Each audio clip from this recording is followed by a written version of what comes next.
Hello, everyone, and welcome back to Latasha Hewitt Homes. I hope you're doing well. Thanks for stopping by this channel where we talk about all things home. And this week, we're talking about getting our home finances together so we can achieve our goals in 2024.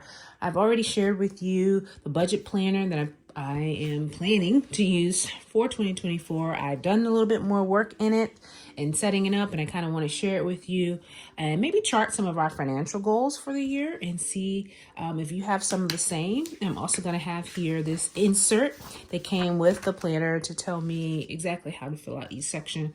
I really enjoyed putting it together, and one of the things I can say about it is that it really makes you think critically about what it is you want to accomplish financially, and then sets up a system for you to be able to track that, to stay on target, to problem solve in terms of why aren't goals working out the way I think they should. So if that's something you're interested in, please stay tuned. All right, guys, let's jump into some of my financial goals. I'm anxious to hear if you have some of the same ones or what yours are for the year as we try to make sure we're successful in 2024. One goal for 2024 that we have is to build our emergency fund to $10,000. And this to me is just phase one. The goal is ultimately to be probably 30K because we want to move more towards the 6 to 8 months in our emergency fund. And when we say emergency fund, we're talking about those expenses, those unexpected things that come up, and like car repair or something major, and that takes a large amount of money. You don't want to dip into your budget. You don't want to go into debt, and so you have this money reserved.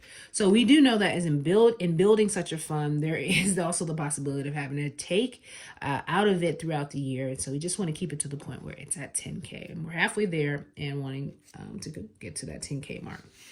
Second goal is, and technically I do follow Dave Ramsey, and I know that he kind of recommends that you build the emergency fund before you start tackling things like your mortgage.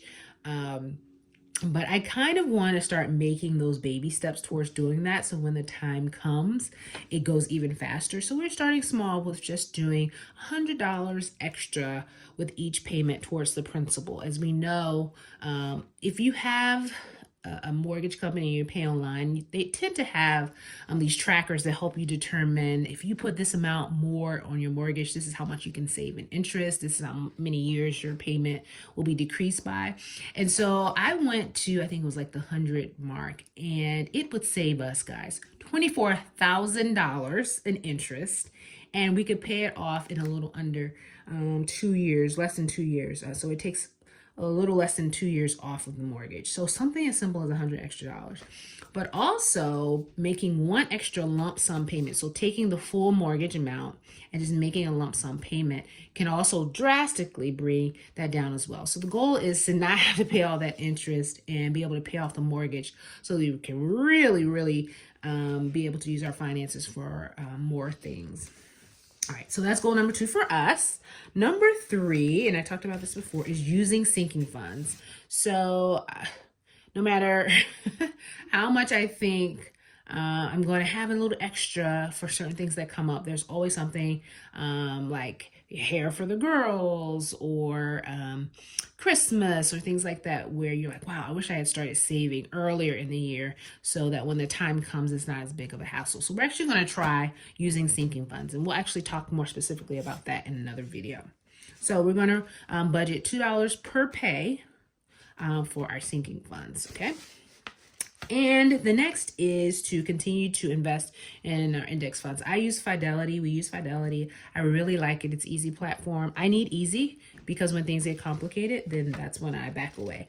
But last year, I committed to doing $100 per month and was able to do that. And one of the ways I was able to do that is set up automatic withdrawals.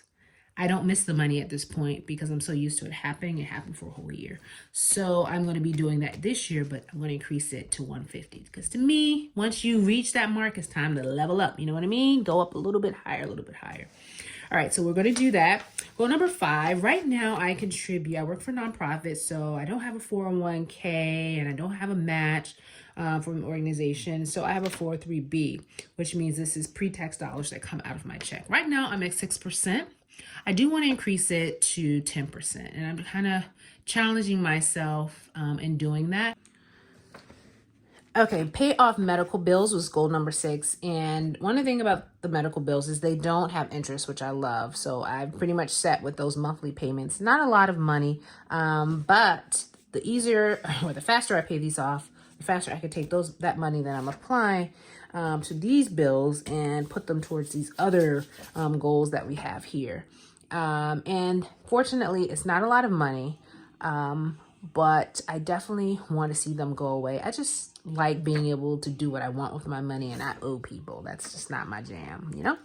And last but not least, I want to earn an additional $20,000 in side hustles. And my side hustles include real estate. I'm a real estate agent. I just recently got my mortgage loan origination license, so I should be working on that in 2024, helping people. I realize that that's my passion, helping people in different capacities. So not only will I be able to help people find houses, I'll be able to help them secure a mortgage and find the one that works best for them. So I'm excited about that because in doing so, I can also bring in additional income to help me accomplish many of these goals. So, hey, if you know somebody who's looking for a mortgage or looking for a home in 2024, send them to your girl. I'm here to help. So those are the 7 goals that I've identified. I've talked to my husband about it. He's in agreement with them. He also has his own personal financial goals, but these are some that we're doing together. Also, I wanted to share some that they suggested. I wanted to increase my emergency fund. They have on here, start one, pay off credit cards, pay off the car, save for retirement, save for a down payment on a home. So these may be some suggestions for you if you're looking for ways to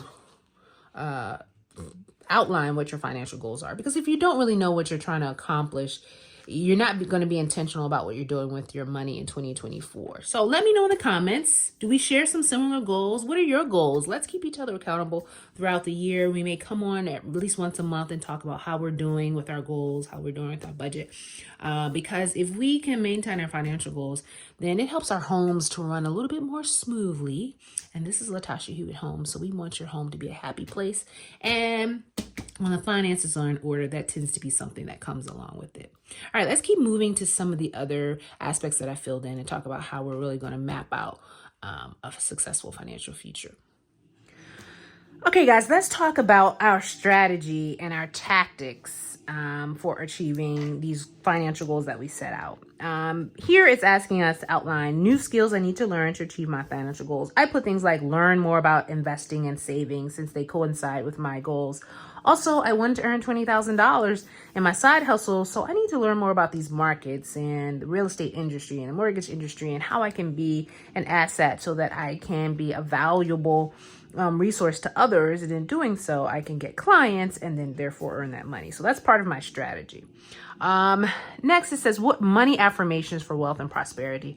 I reminded myself that God wants us to be the head and not the tail. He wants us to be the lender and not the borrower. In order to do that, my finances have to be in order. I told myself that I can accomplish all of my financial goals, not some of them, not half of them, all of my financial goals. And I told myself that I am smart and resourceful, so I can make these things happen for myself. So those are some of my affirmations. You can do your own. What are some of the tactics that I'm going to use to accomplish these goals? I'm going to advertise my services more. That's something I really hate to do. I like to help people, but it's just so weird. I'm just not a salesperson.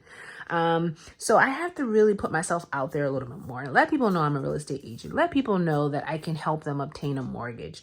And the way I have to turn it for myself is to say, you need to let people know that you can help them. And that's where I have to kind of do that psychology with myself in order to be able to put myself out there, because I don't like feeling like I'm pushing myself on people. So that's something I'm working on. Some other things I can do is sell things on Facebook Marketplace. Every once in a while, some things, old pieces get old. Like I just sold our Christmas tree on Facebook Marketplace because I wanted a new one. So I sold the old one and it sold in like a day. So I have lots of things that monthly I can commit to that I want to use for other things that are on that, to save, to put away.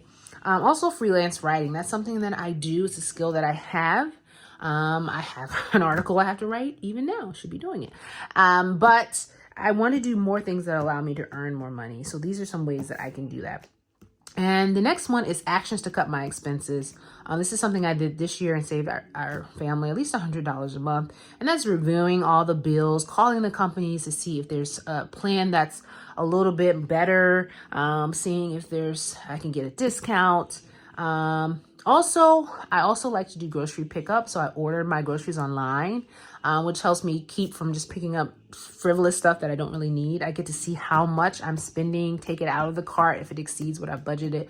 And that really has allowed me to keep that grocery bill in check and be able to use absolutely what I need and not always get those extra little items. So that's what this page is for. Let me know if you have some of those same tactics. That concludes our financial goals and also our strategy and our tactics for achieving these goals. Just as we said in the previous video about any goal that we set for our lives, if you don't know what they are and you don't know how you're going to get there, chances are it's not going to happen. So having this budget planner and going through what it takes at the beginning of the year to put in place some ways that you can be successful is so important, because now all you have to do is implement the things that you said you wanted to do. And so that's what we're going to do. I hope this has been helpful for you. As I said before, please share in the comments what some of your financial goals are, some of the strategies and tactics you're going to use to be successful, and let's cheer each other on throughout the year. If you like this video, please go ahead and like it. If you haven't already, please subscribe to this channel. We're going to continue, even maybe through the first week of January, to go over some of the ways we're organizing our lives, because if we don't do it now, it makes it a little harder to pick up that momentum later in the year. So we'll even talk about what goes in your budget each month, how to track your expenses in another video. We're also going to talk about sinking funds. So I'm really excited to talk about that, because that's something new that I'm trying. If you want to try it with me, let me know, and we can motivate each other, because that's what it's really about. Well, thanks for watching. Once again, don't forget to subscribe to this channel. I'd really appreciate it. And we'll see you in the next video coming up real soon. Take care, everybody. Have a great day.